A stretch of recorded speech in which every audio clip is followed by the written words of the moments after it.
हाय, मैं डॉक्टर एडो आप सबका स्वागत करता हूं अपने यूट्यूब चैनल पे। और आज हम बात करने वाले हैं एक ऐसी डिजीज के ऊपर जिसके कारण प्रति साल 80,000 से ज़्यादा लोग मर जाते हैं।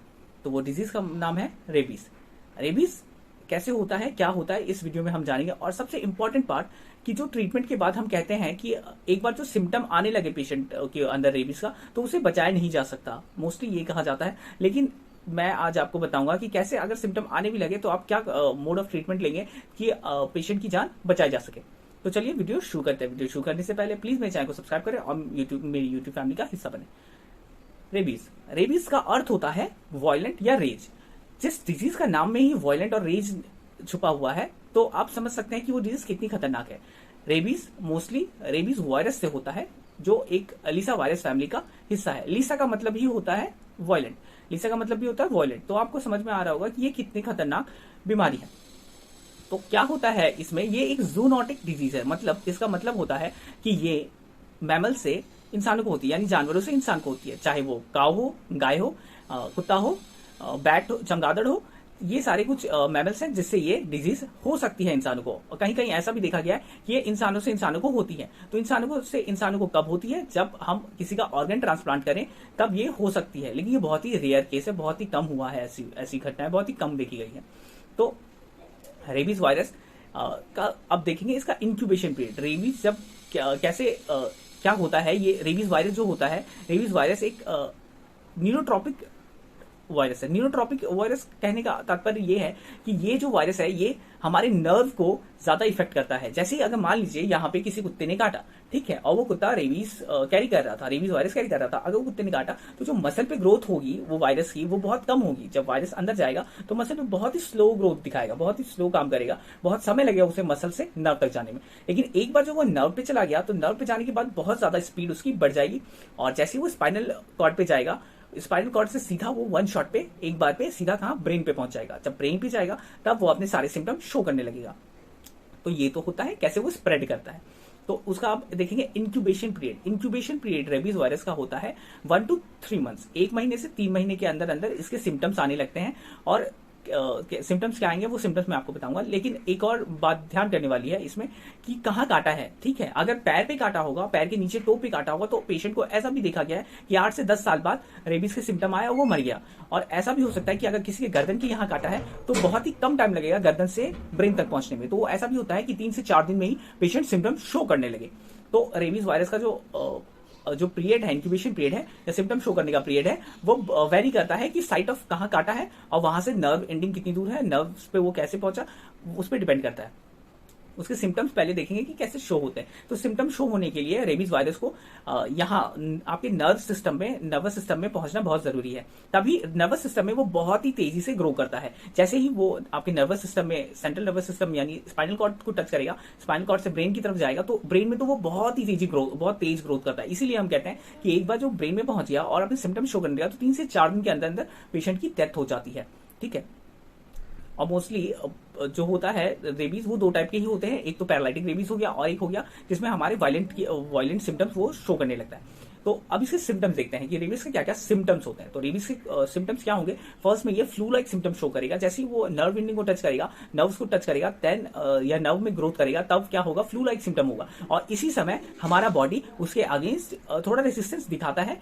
फीवर जैसे हमारे पेशेंट को आ जाएगा, उसके बॉडी में टिंगलिंग और नमनेस, जहां पे काटा है वहां पे टिंगलिंग और नमनेस का शिकायत करेगा। वो हेडेक रहेगा, ड्राउजीनेस रहेगा। जैसे ब्रेन में पहुंच जाएगा तो फिर वो पेशेंट क्या होगा? वॉयलेंट हो जाएगा। जैसे स्पाइनल कॉर्ड से वो ऊपर ब्रेन की तरफ पहुंच गया तब क्या होगा? तब सिम्टम्स ज्यादा दूसरे तरीके के दिखेंगे। जो क्लासिकल सिम्टम होते हैं रेबीज के वो सारे के सारे शो होने लगे। जैसे क्या होंगे उसमें क्या शो होगा? वो पेशेंट को बहुत ज्यादा वॉयलेंट होगा पेशेंट।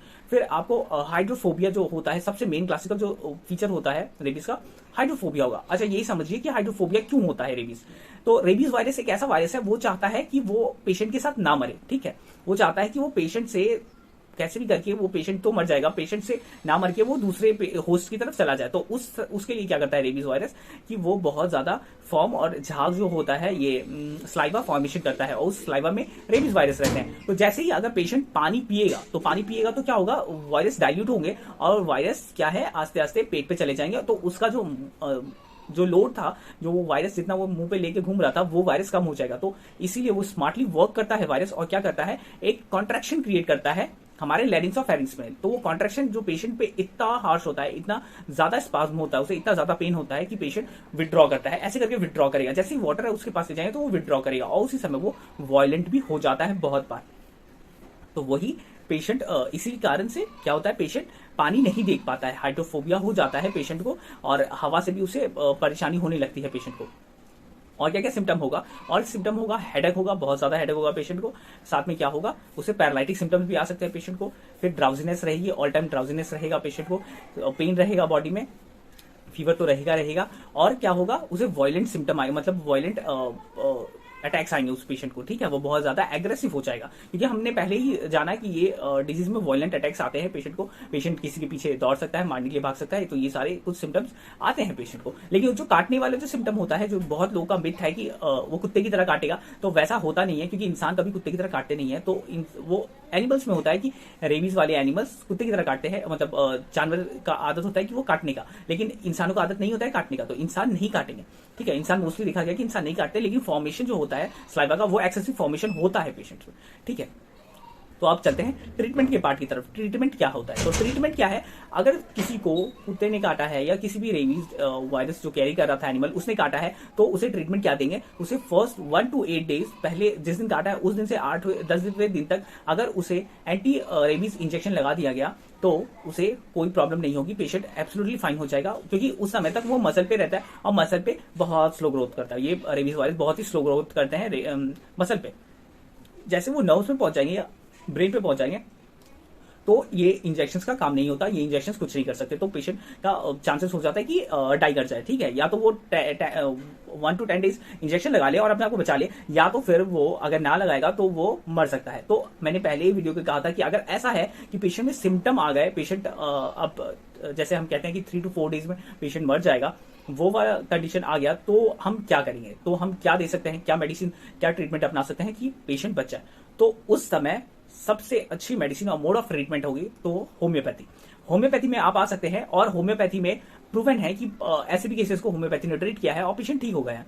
तो उसमें कुछ इंपॉर्टेंट मेडिसिन मैं आपको बता देना चाहता हूं इस वीडियो में, जो आप ऐसे पेशेंट्स को दे सकते हैं। तो फर्स्ट मेडिसिन हो गई, वो है हाइड्रोफोबिनम। हाइड्रोफोबिनम हम दे सकते हैं पेशेंट्स को, क्योंकि हाइड्रोफोबिनम में बहुत ही इंपॉर्टेंट सिम्टम है उसका कि पेशेंट वाटर से डरता है, पेशेंट को सारे प्रॉब्लम वाटर से होते हैं, और रेबीज का ये क्लासिकल सिम्टम है कि उसे पानी से परेशानी होती है। तो हम हाइड्रोफोबिनम फर्स्ट प्लेस में रख के उसे दे सकते हैं। सेकंड मेडिसिन हो गई कैंथरीज।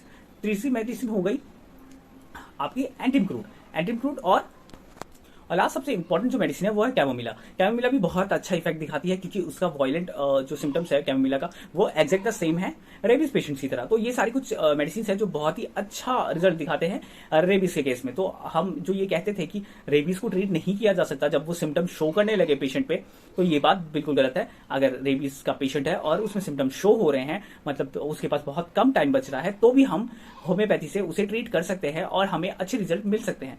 तो आशा करता हूँ वीडियो अच्छी लगी हो, इन्फॉर्मेटिव लगी हो। अगर इन्फॉर्मेटिव लगी है तो प्लीज वीडियो को लाइक करें और हमारे चैनल को सब्सक्राइब करके मेरी यूट्यूब फैमिली का हिस्सा बने। Thank you.